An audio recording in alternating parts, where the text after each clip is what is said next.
Bruce may be back, but does he have what it takes? Here's a look at the McFarlane Toys DC Multiverse, The Dark Knight Returns Battle Damage Blue Batman.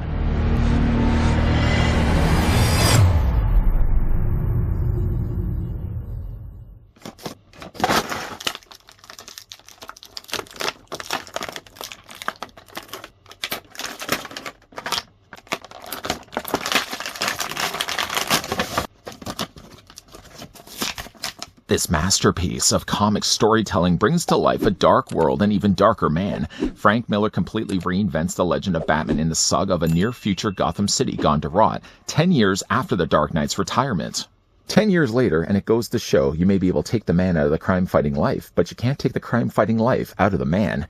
Just before, of course, we get a closer look at The Dark Knight Returns Battle Damage Blue Batman, I'd like to thank the folks over at McFarlane Toys that did provide this sample we could have a look at. All this week, in fact, we've been looking at new offerings from McFarlane Toys, and it doesn't get any bit better than the Battle Damage Blue Batman from The Dark Knight Returns, a classic story. The figure, though, of Batman is going to be pretty much using the same mold as the one that we got from before, although you can see now he's got all this battle damage effects added onto him. The figure's still going to stand at 7 inches in height, or Battle Damage Blue Batman is going to be about 17.5 centimeters tall. Of course, when you know it, I was talking about this figure being a reused mold from the Dark Knight Returns one we already received, and yet I couldn't find the figure at the time of hitting record. The figure had been stored away for several months. I was just updating my shelf, well, way back, I think in summertime, and a lot of those figures just went back in the totes. So I thought I would go back to the place where I always would end up going and looking for DC Multiverse figures that I don't have on display. Couldn't find the Batman. I would certainly say, though, if you guys wanted to go and check out my full reviews of all the Dark Knight Returns wave, that same wave was the wave we built a horse. Of course. Of course, though, one thing I do have, at least, is a couple of figures from the Dark Knight Returns. So here's what Bruce looks like along with Clark Kent, or a.k.a. Superman. And here's also what he looks like with the Robin equivalent from the Dark Knight Returns, Carrie Kelly. You really get your money's worth when it comes to this Batman, as he comes included with quite a lot of accessories. Granted, yes, some of those things may be things that we've already gotten with the Batmans from before, but at least they're giving a brand new coat of paint, and we also got ourselves a lamp as well. Just before we start building ourselves some lights. Let's look at some of the other things the figure comes included with, like a trading card. The trading card does depict Frank Miller's epic story of the Dark Knight Returns. A bruised, a battered Batman. On the side, you can see it says McFarlane Collector Edition. On the back, it does give not so much a real name. I mean, I was kind of surprised that they didn't actually include that. But what it does do include, at least, is a small little paragraph read. It's very easy for you to simply sit there and read that. Probably won't only take you a couple of seconds. It only took me a couple of seconds because it's the same thing I read at the beginning of this review. Shh, don't tell everybody. I'll just end up doing it for everybody else as well. So I'm going to move the card out of the way. The figure also comes included with a display stand. Not a whole lot of frills go into this. Sometimes with collector's edition releases from McFarlane, you usually get like the silver DC logo down below here, but you don't. You just get a regular black DC logo instead. I thought that was a scratch and ended up just being a hair. There's not a hair though, but there's a peg to the far corner that can plug into either one of Batman's boots. Whew. The figure, like I said, does also come included with a lamp. Now, this is pretty cool. The lamp does come with two parts. So you get the main neck of the lamp with some details down below here as well. And then you also get, of course, the main bulb piece. Now, don't just simply think of this and think the two go together so quickly. If you look at it, on the bottom of it, one is a slightly wider slot and one's a thinner slot. When you're putting this onto the top of the lamp, you'll notice that there's a wider opening and then there's a slightly more narrower opening. So when you put it in place, you have to make sure you're putting it the right way. That just snaps in place. And yeah, just like that, we've got lights. The only thing about the light, though, the lamp that is it's a very small base. I mean, there's nothing really occupying real estate space around it. I have noticed a couple of times when I put it down on Batman, if you bang it or if you just put it down quickly, sometimes the lamp does fall over. It would have been nice if they had included a bit of the concrete or pavement around it, just a little more of a solidifying stable base, just so that the lamp wouldn't fall forward. Like it weebles just a little bit. But I guess it gets the job done. Some of the things that we've also gotten from this Batman before is the Batarang. Batarang already has, as you can see, an extended rope. The rope is tied off here in a loop. This does fit into his hands, although it's not going to obviously fit in the hands that he has. Don't worry, though. The figure does also have some gripping hands, so you can actually swap out the hands that he has right now in favor of hands that are going to be good for holding this. This works only so well, depending on how you pose this. You can't really make it look like Batman's throwing the Batarang, but you can kind of have it look like he's holding it like this. In fact, actually, if you want to change the hands, he actually has a dynamic hand on one side, and then he also has the hand on this side that has the built-in Batarangs. Now, from what I remember, the original Batman did have the Batarang hand, although they were colored differently. They have only just molded this all in the blue plastic, so along with that, all the Batarangs are all colored the exact same as well. Just nice if they had added a little bit of color to that. But let's just say for this, you want to remove the hands. You're just going to pop them off from the provided pegs. Take, of course, the hand that you want to use. Batman in the future, otherwise, still will have thumbs that go in. We're just going to put that onto the peg. Of course, then you can get yourself the Batarang. You can put the Batarang in one of his hands.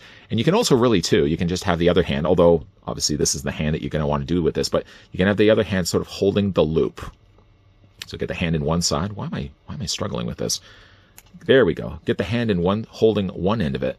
And then just use your imagination. You basically have the other hand holding it like that. That's one of the options available. I'm sure you could come up with a much more creative way. Spend a little bit more time talking about that. We want to spend more time actually talking about the other things that come included with the figure. So let's just remove this for right now. He does also come included with, like I said, the gripping hand, so we've already gone ahead and changed that out. But one of the coolest accessories that the figure comes included with happens just to be the decapitated head that's right over there of Bruce Wayne himself. Before we look at that, let's look at this. The figure itself does have, not necessarily as the defaulted head, because I actually had to swap the heads out before hitting record. He comes with a cowled headpiece. One thing I really like about the cowl piece is if you take yourself the lamp light, let's say for all intents and purposes, the lamp is actually shining above Batman's head. They have illuminated it in such a way. Let's get that to stand here for a second. Kind of already see what I'm talking about. The lamp just sways a little bit too much. But if you look at this, though, it actually looks as if the lamp light's hitting it dead on, because this part of his cowl is a little bit brighter. You can also see that around his eyebrows if I get my hands out of the way. And there are a few little suggested ideas that there's light hitting the cape as well. I think that's really cool. It's nowhere else to be found on the figure itself, so you won't see it on his shoulders, you won't see it on his gloves, but the fact that they add just a little bit of light source to the way they've colored the head is really cool. Of course, you got some nice darker colors there also around his eyes. You got a few little scratched in panel lining there to the top of his brow there as well. Overall, just a nice looking head sculpt. If it wasn't so for the fact that I was more enticed by the idea of getting the Bruce Wayne head sculpt on there, I would be very happy just to display the Batman with this cowl piece instead. I think it's just really cool, the fact that they actually lightened the color of the cowl to match like if the light source was actually shining down on it. Maybe not doing it what I'm doing right now, but yeah, so if you wanted to change out the head, basically the alternative to that is an unmasked Bruce Wayne head sculpt. Might be, I think, the first time that we've gotten a Dark Knight Returns Bruce Wayne head. You can correct me if I'm wrong down below in the comment section. You can certainly see that this would be this if he only just had a cowl over top of it. Sculpting on both of them is fantastic. But, the thing about it, though, is that it's too good of a head, I feel, to put back in a bag. If I ever feel myself saying that, then that's usually the idea, it's usually the suggestion I need to then swap out the head sculpts and display it with this figure instead. Now, to change out the heads, I noticed with this Batman, it was a lot harder to put onto the ball peg. I, in fact, had to go and heat the head just enough so it would actually attach properly to the ball joint. It's stubborn. I think a lot of it also has to do with the fact that the ball joint and the hole that was inside the head cavity seem to be the exact same size. So if you're struggling to get this head onto this ball joint, follow maybe the same advice. Heat the head in hot water, or even just a hairdryer trick would be fine. Soften up just enough of the hole so it would fit better onto the ball joint. So from there, what we're going to do then is take the alternate head sculpt for Bruce Wayne. And this head, because this was the one that came out of the packaging with, it's a lot easier to attach onto the ball joint. And that's what it looks like. Now, admittingly, though, it does kind of look like he has very little of a neck. But other than that, though, like the head sculpt is fantastic. I think they've done a nice job of coloring the gray here. So it isn't just solely just white alone. It almost looks like they kind of started with a darker color and then brushed on the lighter coloring of the white over top of it. The wrinkles show a lot nicer here. I just feel like there's a lot of more time that they've spent painting this head sculpt. He gets a lot more afforded paint than maybe some of the other DC Multiverse figures we've gotten in the past. Of course, for his outfit, same body I'm thinking is the one that we got from the Dark Knight Returns. The now notable things is the fact he does have ripped sections on his costume. So he's got it on his shoulders, a few claw marks there on the front of his chest. These, by the way, don't seem like they're sculpted. So probably what they've only just done is painted on top of the existing armor or the existing mold. He's also got here as well, little tears there. He's got a few little tears there also on his thigh and on his knee. Other than that, though, it seems to be the same Batman. Maybe perhaps just a little bit lighter of a color. I remember like the other one being a little bit more of a darker gray. This is a lighter gray, much lighter, more vibrant blue, and a much brighter yellow utility belt too. Just love the look of that. For the figure's articulation, going back to Bruce's head, the head's going to rotate for all intents and purposes all the way around. It can look down, and it can look up. I know it doesn't really look like I'm doing much of anything, but it moves only just a little bit. You can also rock it back and forth as well. Upper torso is going to be on a ball joint, and a little more on the stiffer side. He also has a ball joint at the base of his abdomen too. The arms rotate all the way around, They hinge out at 90 degrees. The figure does have not necessarily a bicep swivel. You'll see that the bicep is actually built to the rest of his shoulder. What he does have, though, is a swivel in his forearm. He has a bend there also as well, just a single hinge, and the hands rotate all the way around. This whole time of also talking about this, you may have already noticed the fact he also has a plastic cape. They haven't upgraded this guy to a fabric cape, but one thing at least, though, is the consistency of this guy basically having the exact same cape as the other Dark Knight Returns Batman, so it doesn't look like he's necessarily different. I think if you were going to be giving us a completely brand new Batman from a completely different story that doesn't already have those existing characters, then would be the good time, I think, to introduce fabric capes. But because we already have this Batman and part of a Dark Knight Returns wave, I think keeping it with the plastic cape is a better idea. As for his legs split out. You can take them and move them, of course, forward and back. He has a swivel cut, actually 3/4 the way up the thigh, although it's just really tight on this figure. Double hinge on the knee. No articulation here for the boots, but what he does have, though, is an ankle pivot. Move it back and forth. You can also rock it this way as well. And, of course, this Batman does have toe articulation. The thing about this is if both of the head sculpts are really good. I mean, even though this was the one that we sort of started, well, that's what the figure I started with when I took this guy first out of the packaging, beelined it back to just the regular Batman head because I want to start the review looking like this. I think both head sculpts are fantastic. One additional thing I really liked is that they added little highlights to the top of the cowl, so it does look like the lamp is shining down on it. And of course, you got some of that suggested there as well in the cape. I think, though, really between the two, unless I end up getting a second one of these, twist my rubber arm, I think for right now, I'm probably going to display this with the Bruce Wayne head sculpt. Again, it's too good of a head to put back in a bag with all the other accessories. I really like the way that this guy turned out. The icing on the cake, of course, to this is not just the fact that he comes included with all the accessories that the original Dark Knight Returns Batman came included with, like the Batarang, hand, but that he also comes included with the lamp. The lamp, admittingly, though, is a little more unstable, just because, again, like it's a very small footprint. And of course, you got the overhang of the bulb there as well. Had they only just added maybe just a little bit of extra space there around it, I think it would help just to keep the lamp a little bit more stable. Other than that, though, a fantastic looking Batman.